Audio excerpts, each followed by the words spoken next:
ना अभी हम लोगों ने यशायाह का 30 अध्याय 15 से 17 पढ़ा हम लोग ने, और यहाँ पे परमेश्वर उन्हें बुला रहा है जो उससे दूर भाग रहे। परमेश्वर उन्हें बुला रहा है जो उनसे दूर भाग रहे, और परमेश्वर उनसे बता रहा है ना कि दुश्मन तुम्हारे पीछा करेंगे। ये वो क्या बोल रहे हैं कि दुश्मन पीछा करे। हमारे पास बहुत बड़ी बड़ी गाड़ियां हैं, हमारे पास बहुत बड़े घोड़े हैं, बहुत अच्छे से भागने वाले, बहुत रफ्तार है इस घोड़ों में, बता उसमें हम भाग जाएंगे। और कहते तुम कहते थे ना कि मेरे पास तेज गाड़ियां हैं, भाग जाओगे थोड़ा सा ना। आप उसके लिए किधर ही बैठे, अच्छा रहेगा साइड में ना, लाशन जैसा। तो हम लोग ध्यान रखना, ठीक है। तो क्या बोल रहा था मैं, भूल गया। गाड़ी ना बहुत तेज गाड़ी है ना। हम तो हमारे पास हमारे देखो इतना बहुत ज़्यादा खाना खिलाता हूँ मैं घोड़े को, अच्छा अच्छा चीज़ बड़ा तगड़ा है, और हम भाग जाएंगे। परमेश्वर तुम भागोगे, लेकिन उनके पास तुमसे भी तेज सवारी होगी। फिर कहता है कि मालिक, परमेश्वर कहता है पहले उनके पास जो लोग होंगे ना, अगर एक घुड़केगा ना तो तुम 5,000 गिर जाओगे।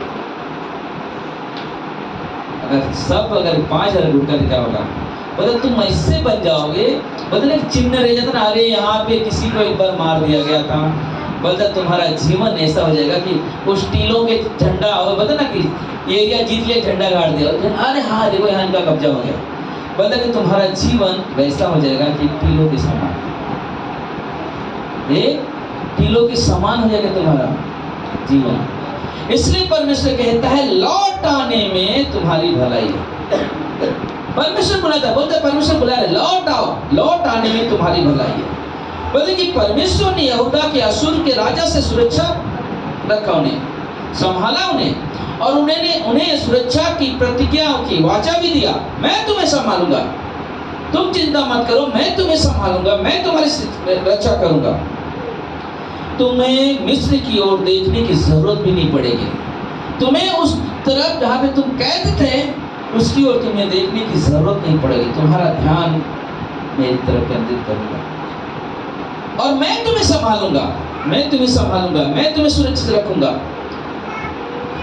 परमेश्वर की प्रतीक्षा पर भरोसा रखने का मतलब है लौट आना। परमेश्वर की प्रतिज्ञा पे भरोसा करने का मतलब है लौट आना, वापस आना। मुझे याद है वो पल ना, जब फूला देवी करके एक स्त्री थी हमारे मंडली की, जो परमेश्वर के पास है, मुझे याद है वो पल, उसने कहा कि मैं 2 साल आई थी, कुछ दिखाई नहीं दिया तो मैं रिटर्न चली गई थी, लेकिन एक समय है उसके जीवन में, डॉक्टर के पास गई और इंजेक्शन फेल होते जा रहे हैं, और जब आखिरी इंजेक्शन था उसने कहा कि डॉक्टर को बोला रुको, मैं कुछ घंटों के बाद आऊँगी, मुझे कहीं जाना है, डॉक्टर को बताया नहीं।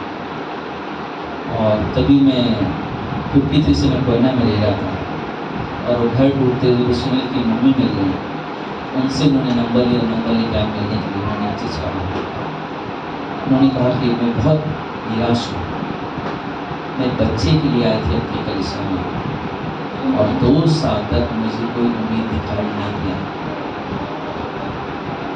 लेकिन मैंने एक तांत्रिक के पास गई, उसने 50,000 रुपया मांगा, मैंने शाम के टाइम से दिया, और सुबह जब उसके पास गए मालूम पड़ा ताला मार के भाग गया। लेकिन आज मैं हॉस्पिटल से आई हूँ आपके पास, क्योंकि मेरे पास सारे दरवाजे बंद दिखाई दे रहे हैं, मेरे पास कोई रास्ता दिखाई नहीं दे रहा, लेकिन मैंने कहा कि मैं डॉक्टर को बोल के कि मैं कुछ घंटों के बाद आऊँगी।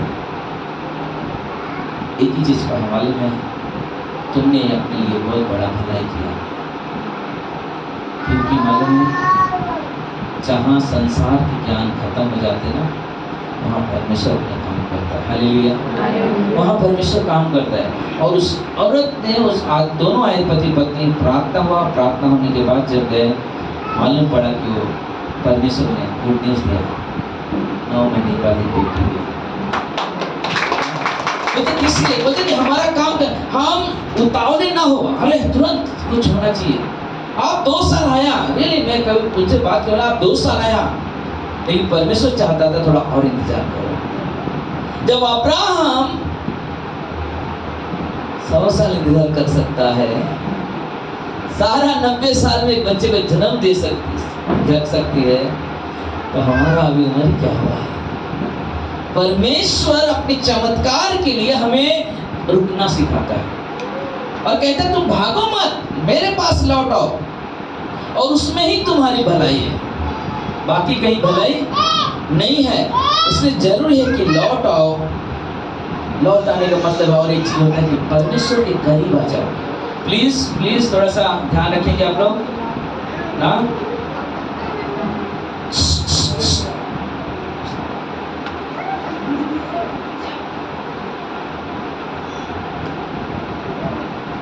कहा लौट आने का मतलब क्या है? परमेश्वर पे भरोसा करना। दूसरा चीज है कि ना परमेश्वर के करीब आना। जब एक व्यक्ति परमेश्वर की तरफ वापस, जब परमेश्वर बोलता है, जब वो आता है ना, तो उसके अंदर एक चीज होता कि मैं कुछ नहीं किया यहाँ पे कर पाया, अब मैं परमेश्वर तेरे पास है क्योंकि तू ही कर सकता है। और इसलिए परमेश्वर कहता है लौट आने में तुम्हारी भलाई है। और ये हमारे लिए बहुत महत्वपूर्ण बात है कि परमेश्वर जब हमें बुला रहा है और कहता है लौट आओ, लौट आओ, लौट आओ। अगर हम परमेश्वर की आज्ञा को नहीं मानते तभी भी परमेश्वर कहता है लौट आओ। तुमने देख लिया संसार में जाके, लेकिन लौट आओ। मैं तुम्हारा वो परमेश्वर हूँ। जब तुमने कई ऐसी परिस्थितियां आई थी तुम्हारे जीवन में, आई होंगी तुम्हारे जीवन में, जब मैंने वहां से तुमको निकाला, अब तुम वापस संसार की तरफ भाग रहे हो, अब वापस उस तरफ भाग रहे हो। लौट आओ, क्योंकि लौट आने में तेरी क्या है? भलाई है। परमेश्वर हमारे लिए भलाई सोच रहा है और परमेश्वर हमें अपने करीब बुला रहा है। दूसरा चीज, परमेश्वर की प्रतिज्ञा पर भरोसा रखने का अर्थ क्या है? विश्राम पाना। भले जो परमेश्वर कहता ना कि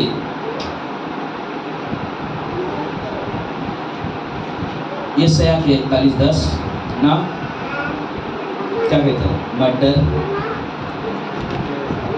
मैं तेरे साथ हूँ, इधर उधर मत ताक क्योंकि मैं तेरा परमेश्वर हूँ। मैं अपने दाहिने धड़ में दाहिने हाथ से मैं तुझे संभालूंगा। मतलब ये क्या है? परमेश्वर का प्रतिज्ञा है, यानी कि उसकी वादा है। बोले कि उसके वादे को ना समझना, बोलते कि उसके जब वादे पे हम विश्वास करें, परमेश्वर कहता है डर मत, मैं तेरे साथ हूँ, तो हमें डरने की क्या जरूरत है? बोलते उस समय हमें विश्राम बोलते आराम से रहना। युद्ध हो रहा है, कोई बात नहीं, मुझे वहां कुछ नहीं होना है, कोविड चल रहा है, कोई बात नहीं, हमें प्रार्थना करना है, क्या टेंशन लेना? होगा, चलेगा, होगा, नहीं होगा, नहीं होगा, जो भी होगा परमेश्वर देगा। हमारी चिंता करने से तो नहीं ठीक हो जाएगा, हमारे दौड़ने से तो हम नहीं भाग जाएंगे। बहुत सारे लोगों ने अपने जीवन खो दिया भागने के चक्कर में। कई सारे लोग ट्रेन के नीचे, कई लॉरी पलटी हुई, बहुत सारे लोग हादसाए होंगे। क्यों? किस लिए? क्योंकि वो भाग रहे थे, महामारी आ गई, भागो, चलो, भागो भागो भागो। वो अपने हिसाब से क्या सोचने वाली में, वो परमेश्वर की ज्ञान नहीं तो हमारे ज्ञान दे कि हमें अपने आप को सुरक्षित रखना है। अभी ये चीज हो गया, कल काम नहीं देगा, खाने में सिखाएंगे, ये सारे विचार लेके आदमी क्या किया? भागना शुरू ना, भागना शुरू। मैं एक चीज विश्वास करता हूँ और मैंने ये चीज देखा है, बहुत सारे विश्वासियों के जीवन में भी देखा, मालूम है? बेशक उनके ऑफिस बंद थे, बेशक उन काम पे नहीं जा रहे थे, लेकिन परमेश्वर ने कोई भूखा नहीं सोने दिया। हालेलुया। परमेश्वर के हर दिन की जरूरत हमेशा पूरी करते थे, हमेशा हर दिन की पूरी। यही है हमारा भरोसा रखना, प्रतिज्ञा पे भरोसा रखना। कुछ भी हो जाए, परमेश्वर मुझे मालूम है आप करोगे ना, मुझे मालूम है आप करोगे। कौन कर सकता है? घर के मालूम है, घर में माँ बाप भाई बहन सब लोग होते हैं, लेकिन जो पिता कमाता है ना, घर के लोग बेची रहता है, मेरा पिता सब कुछ पूरा करने वाला है, मेरा पिता सब कुछ पूरा करे, मेरे कपड़े भी लेके आएगा मेरे लिए, मेरे डॉक्टर के पास वही लेके आएगा, खर्चा सब वही संभालेगा, सब कुछ वो करेगा। जान दो, तुम्हारा हाथ रहेगा, सब कुछ वो करेगा। क्या होता है? उनके अंदर एक भरोसा होता है, विश्वास होता है, क्योंकि वो मेरा घर का मुखिया है, वो मुझे यहाँ पे रखा है ना। आने वाले संडे के दिन आप करीब सभी लोग आना, और भी कई पिताओं को जो आपके यहाँ नहीं आने उनके बुलाना। अगले संडे फादर्स डे है, बहुत अच्छा सर्विस होगा, मैं आपको अभी से रिमाइंडर दे रहा हूँ, बहुत अच्छा सेशन होने वाला है। और बहुत सारे सरप्राइज चीज़ें है, बहुत सारी चीज़ें, ठीक है।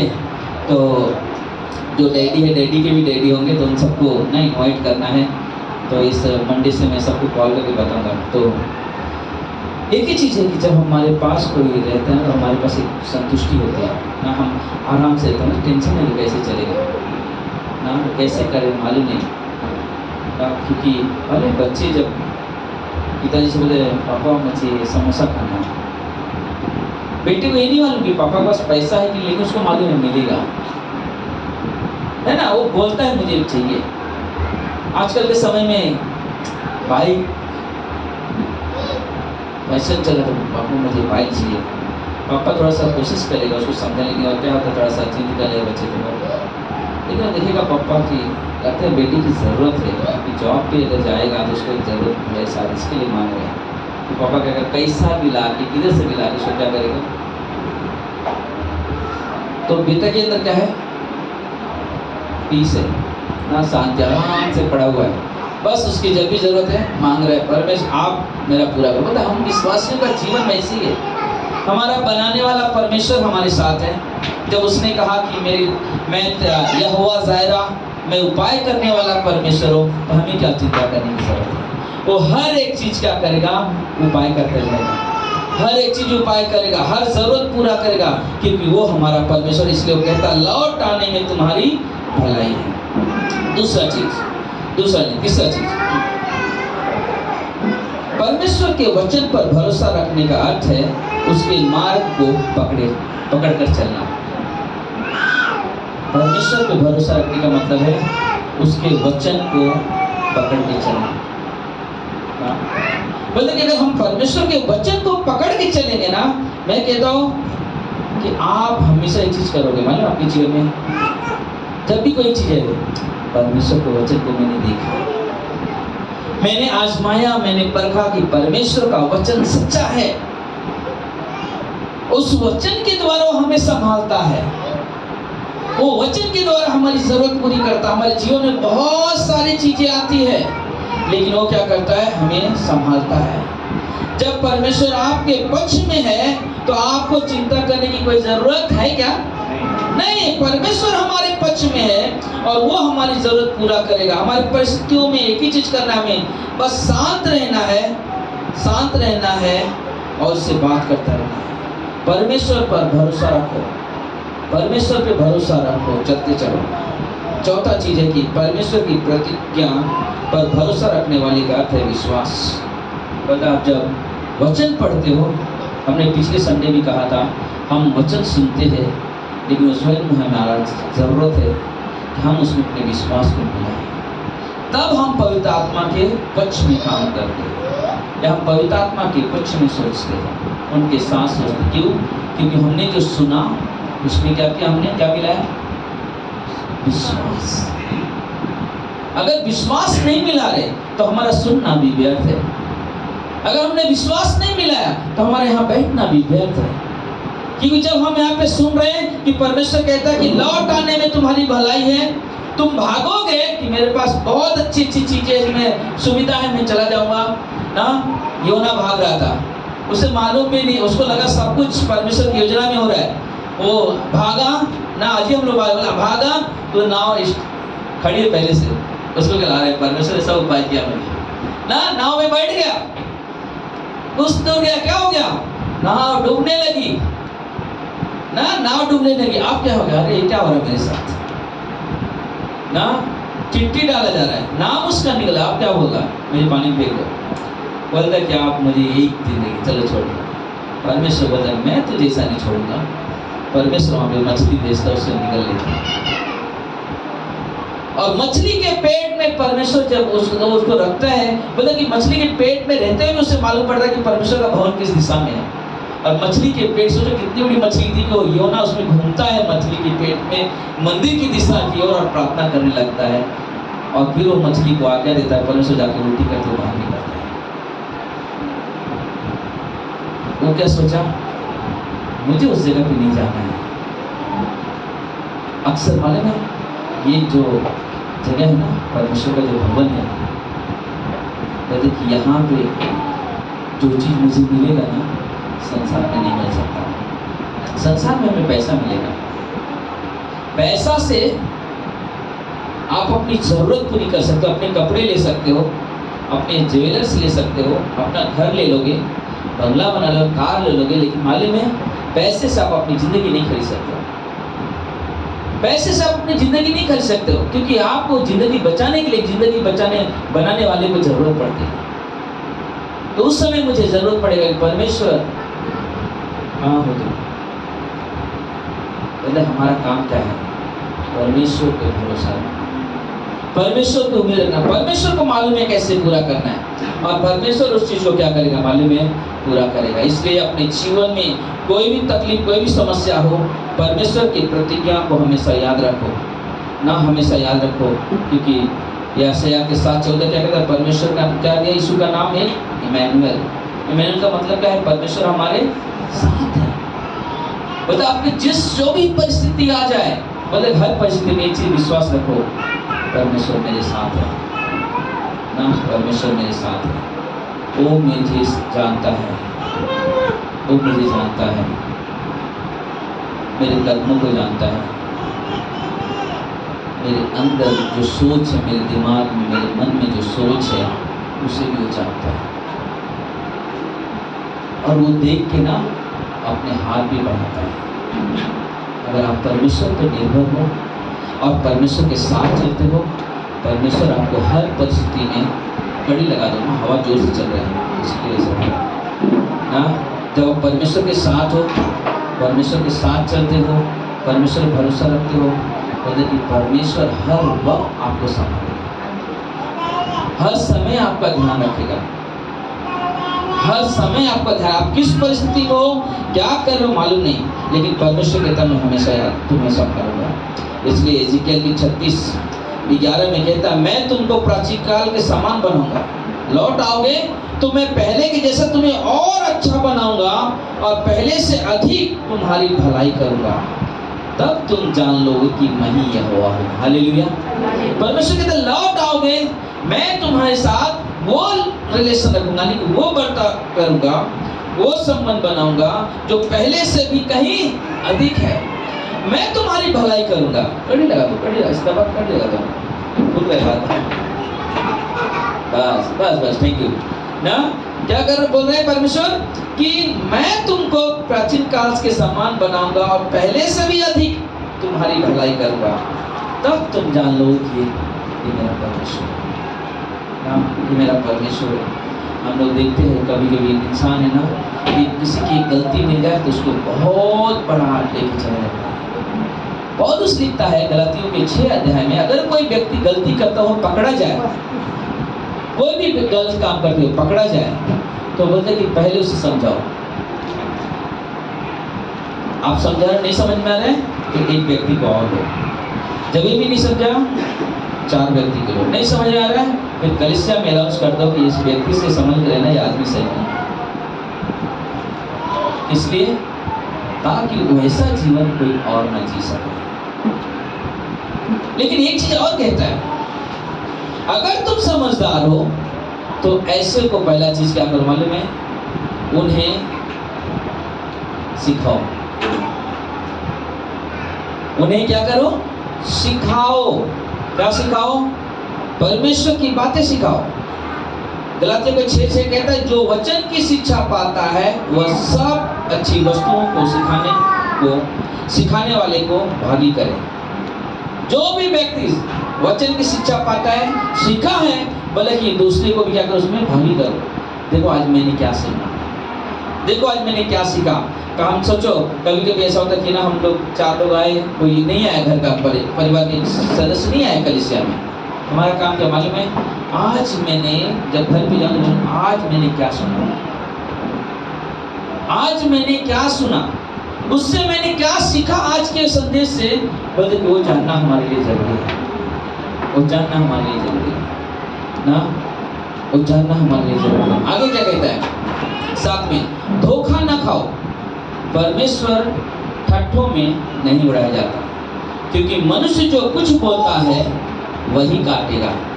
क्योंकि जो अपने शरीर के लिए बोलता है वह शरीर के द्वारा विनाश की कटनी काटेगा, और जो आत्मा के लिए बोता है वो आत्मा के द्वारा अनंत जीवन की कटनी काटेगा। हालेलुया। हम भले काम करने में साहस न छोड़े, क्योंकि यदि हम ढीले न हों तो ठीक समय पे कटनी काटेंगे। इसलिए 10 वचन, जहां तक अवसर मिले हम सबके साथ भलाई करें, विशेष करके विश्वासियों के साथ। ना क्या कहा? भलाई करो, भलाई करो। कोई बुराई भी करे ना, फिर भी भलाई करो। परमेश्वर हमें भलाई करना सिखाता है, परमेश्वर हमें किसी का मदद करना सिखाता है। हमारा काम है, एक विश्वासी का काम है। जैसा हमने पिछले टाइम बताया था, संडे, कितने लोग थे सर, याद है आपको? वो कपड़े वाले दुकान की स्टोरी है ना? वो आदमी लोन के लिए भटक रहे जगह जगह, विश्वासी आदमी मिला, क्या किया उसने? भलाई किया ना। वो बोले सब लोग मुझसे बहुत पेपर मांग रहे।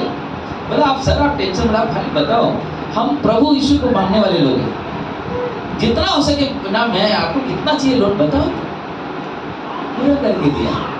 और वो आदमी को उस समय बैंक में मेरी याद आई, तो जब हम लोग कपड़े लेकर तो बोलते हैं, सर मालूम आपके जैसे एक आदमी मिला मुझे, मेरा इतना बड़ा काम था ना, पूछो मत, लेकिन उसने एकदम आसानी से मेरा काम कर दिया।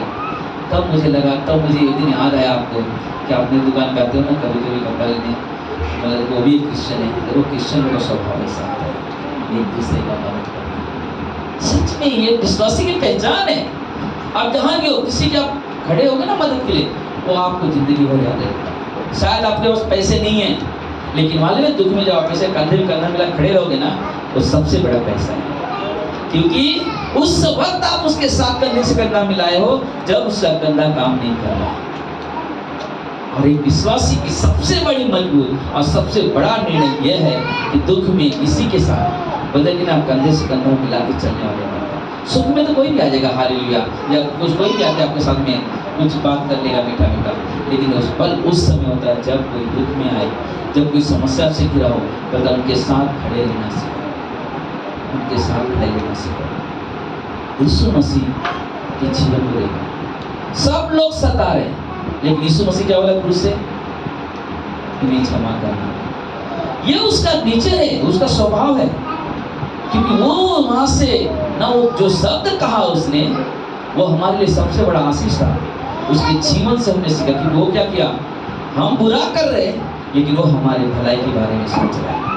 हालेलुया, वो हमारे भलाई के बारे में सोच रहा है। हमारा काम है कि हम परमेश्वर की ओर मुड़े, हम परमेश्वर के साथ चले, क्योंकि परमेश्वर जो है हमें जीवन देने वाला परमेश्वर है। वो हमारे बारे में सोचता है, क्योंकि ये रोमियो का 8:28 क्या कहता है? जो लोग परमेश्वर से प्रेम करते हैं उनके लिए सब बातें मिलकर क्या करती है? भलाई उत्पन्न करती है। लेकिन किनके लिए? किनके लिए? क्या बोला मैंने?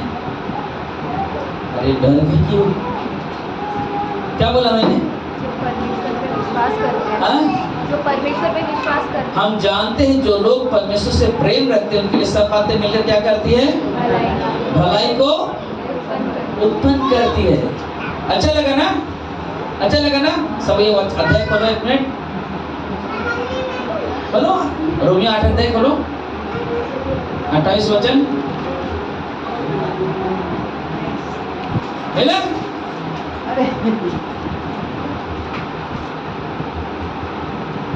मिला? जिसके पास बाइबल है मिला? क्या लिखा हुआ है?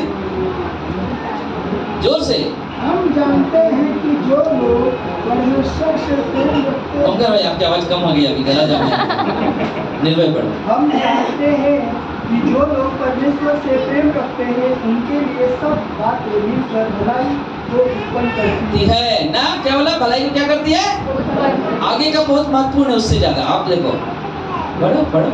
अतः उन्हीं के लिए जो उसकी इच्छा के अनुसार बुलाए हुए हैं। हालेलुया ना, अर्थात उन्हीं के लिए जो उसकी इच्छा के अनुसार बुलाए गए। कौन परमेश्वर से प्रेम करता है? जो लोग उसकी इच्छा के अनुसार हैं। अगर उसकी इच्छा के अनुसार नहीं है तो उनके प्रेम में गड़बड़ होगा, उनका प्रेम वो प्रेम नहीं होगा जहाँ पे भलाई हमारे जीवन में उत्पन्न हो सके। लेकिन यहाँ पे लिख रहे हैं ना, पहला अच्छा लगता है ना। हम जानते हैं कि जो लोग परमेश्वर से प्रेम रखते हैं उनके लिए सब बातें मिलकर क्या करती है, भलाई निर्माण करती है। अर्थात उन्हीं के लिए जो क्या करते हैं, उसकी इच्छा के अनुसार चलते हैं। भजन संहिता 34:14 कहता है, बुराई को छोड़ और भलाई की का मेल को ढूंढ ले और उसी का पीछा कर ना। पीछा करो भलाई का पीछा करो ना। हमने देखा कई बार ना, हमने कई बार सुनते हैं मतलब कि हमने यहाँ पे भी देखा, हमने जो जैसा बर्ताव करता है उसके साथ वैसा बर्ताव होता है। हम किसी के साथ प्रेम करेंगे, प्रेम का बर्ताव मिलेगा। हम किसी के साथ नफरत करेंगे, नफरत का बर्ताव मिलेगा। और एक चीज़ और लिखा मालूम है, वहाँ लिखा हुआ कि दबा दबा के हिला के ना देता है, मतलब कि परमेश्वर ने ऐसी देता है। अगर हम बुराई थोड़ा डाला है ना तो परमेश्वर दबा दबा के देगा तुमको। क्यों? क्योंकि उनका बदला देना ना। अगर हम अच्छाई थोड़ा सा किया किसी के साथ तो परमेश्वर उतना कई गुना अच्छाई भी क्या करेगा, दबा दबा के देगा। क्योंकि परमेश्वर के राज्य में किसी का पक्षपात नहीं होता है। परमेश्वर की नजर में सब एक बराबर है, सब एक बराबर है। और इसलिए यहाँ पे मालूम है, यहूदा के लोग जो थे उनके अंदर एक चीज था कि भूल जाते थे बड़ा से परमेश्वर, संसार में चले जाते थे। जब भी देखो संसार में चले जाओ और परमेश्वर वहां पर उनको बुला रहा है, तुम इधर आओ, लौट आओ, मैं तुम्हारा भलाई करने वाला परमेश्वर हूँ, लौट आओ। इस्राएल के 36 में हमने देखा क्या कहा कि मैं पहले से भी ज्यादा तुम्हारी देखभाल करूंगा। मैं तुम्हारे हर चीज का ना, हर चीज में तो हर चीजों में तुम्हें आशीष दूंगा। और तब तुम कहोगे हाँ मेरा यही परमेश्वर है, हाँ मेरा यही परमेश्वर है। हमें उस चीज को सोचना है, हमें उस चीज को जानना, परमेश्वर में से क्या चाहता है। परमेश्वर एक ही चीज चाहता है, हम परमेश्वर करीब जाए ना। हम परमेश्वर, हमने लास्ट टाइम भी एक संदेश में बताया था कि एक डॉक्टर शिव के बुकलेट है मेरे पास, वहाँ पे अंदर रहेगा बुकलेट है, और ये है कि बस परमेश्वर को प्रेम करने दो। वहाँ पे लिखा मालूम है परमेश्वर क्या कहता है, तुम जैसे भी आपकी कंडीशन है, जैसे भी आपकी सोच है, कुछ मत करो, जैसे हो वैसे ही बस मेरे पास आके खड़े हो, मैं तुमको प्यार करूँगा, मैं तुमको प्यार करूँगा। और ये परमेश्वर का नेचर है, ये परमेश्वर का नेचर है। और संसार में लोगों के पास वो चीज़ नहीं मिलेगा ना, संसार में वो चीज़ नहीं मिलेगा। और संसार में लोगों के अंदर नफरत भरा हुआ है विश्वासियों के प्रति, गुस्सा भरा हुआ विश्वासियों के प्रति। क्योंकि हमारा परमेश्वर तो गुस्सा नहीं सिखाता, हमारा परमेश्वर प्रेम करना सिखाता है, हमारा परमेश्वर प्रेम करना सिखाता है। और इसीलिए परमेश्वर चाहता है, ये परमेश्वर का प्रेम है जो कहता है लौट आओ, लौट आने में तुम्हारी भलाई है। परमेश्वर आपके जीवन में भलाई डालना चाहता है, परमेश्वर आपके जीवन में काम करना चाहता है। हमारा काम है परमेश्वर के पास जाना। याकूब का 4:8, परमेश्वर कहते तुम मेरे करीब आओ, मैं तुम्हारे करीब आऊँगा। हमारा काम है परमेश्वर करीब आना। बोले ना कि अगर हम परमेश्वर के लिए 1 कदम बढ़ाते हैं तो परमेश्वर हमारे लिए 10 कदम बढ़ाते हैं। और वो हमारे लिए चलते हैं, हमारे लिए परमेश्वर के लिए अपनी कदम आगे बढ़ाएं, परमेश्वर के लिए विचार करें। हम परमेश्वर के बारे से परमेश्वर मत कर सकते, परमेश्वर मत कर सकते। और ये चीज़ ना हम सबको मैं बता रहा हूँ, हम लोग ये उन्होंने एक डिसीजन लिया, पति पत्नी ने, हम लोग सप्ताह में 2 परिवार को बुलाते हैं हमारे घर पे। अगर पति काम पे तो कोई बात है, तो पत्नी और उनके परिवार के लोग भी हमारे घर पे आ सकते हैं। हम लोग फोन करके बताएंगे आपको, हम या तो सभा के बाद भी परिवार किसी से बताएंगे कौन आने वाले हैं।